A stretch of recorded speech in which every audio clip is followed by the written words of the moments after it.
Halo semuanya, perkenalkan nama aku Akila Bunga Zafira dari kelas 10-4. Nah, di video kali ini aku akan menjelaskan mengenai energi terbarukan dan tak terbarukan. So, simak terus ya videonya.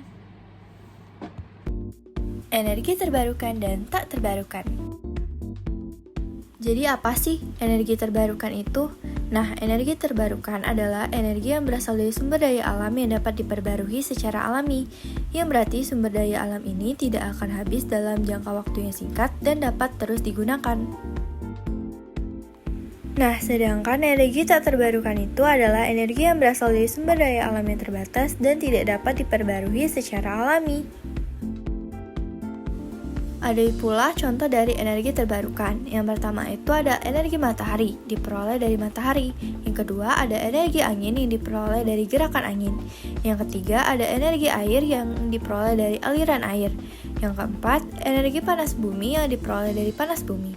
Dan yang terakhir, energi biomasa diperoleh dari bahan organik. Terus ada juga energi tak terbarukan, misalnya minyak bumi, gas alam, dan batu bara diperoleh dari hasil fosil yang terkubur di dalam bumi.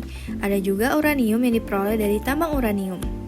Terus ada juga contoh teknologi yang menggunakan energi terbarukan, misalnya energi matahari, ada panel surya, solar cooker, energi angin, ada kincir angin, turbin angin, energi air, ada pembangkit listrik tenaga air atau PLTA, pembangkit listrik tenaga gelombang, dan terakhir energi biomasa, pembangkit listrik tenaga biomasa atau PLTB, dan biofuel. Kemudian ada juga contoh teknologi yang menggunakan energi tak terbarukan. Yang pertama, pembangkit listrik tenaga uap, yaitu PLTU, menggunakan batu bara untuk menghasilkan energi listrik. Yang kedua, pembangkit listrik tenaga gas atau PLTG, menggunakan gas alam untuk menghasilkan listrik. Yang ketiga, mesin pembakar dalam, biasanya ada di mesin kendaraan maupun industri, memanfaatkan bahan minyak bumi.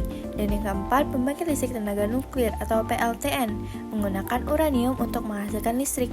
Adapun dampak energi terbarukan bagi lingkungan, dampak positifnya ramah lingkungan, berkelanjutan, dan dapat mempromosikan keanekaragaman hayati.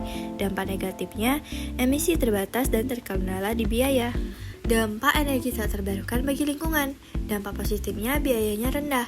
Ketersediaan sumber daya alam tak terbarukan tersedia dalam jumlah yang besar dan mudah diakses. Dampak negatifnya, polusi udara, pencemaran air, kerusakan ekosistem, dan perubahan iklim. Nah, jadi energi terbarukan memiliki dampak yang lebih positif bagi lingkungan dibandingkan dengan energi tak terbarukan. Meskipun terdapat beberapa dampak negatif, energi terbarukan merupakan solusi yang lebih berkelanjutan untuk memenuhi kebutuhan energi di masa depan. Pengembangan teknologi dan infrastruktur energi terbarukan sangat penting untuk mengurangi ketergantungan kita pada energi fosil dan menciptakan masa depan yang lebih hijau. Nah, jadi itulah penjelasan saya mengenai energi terbarukan dan tak terbarukan. Sekian, terima kasih. Nah guys, udah tahu kan perbedaan antara energi terbarukan dan tak terbarukan? So, itu dia video dari aku. Billahi taufiq wal hidayah. Wassalamualaikum warahmatullahi wabarakatuh.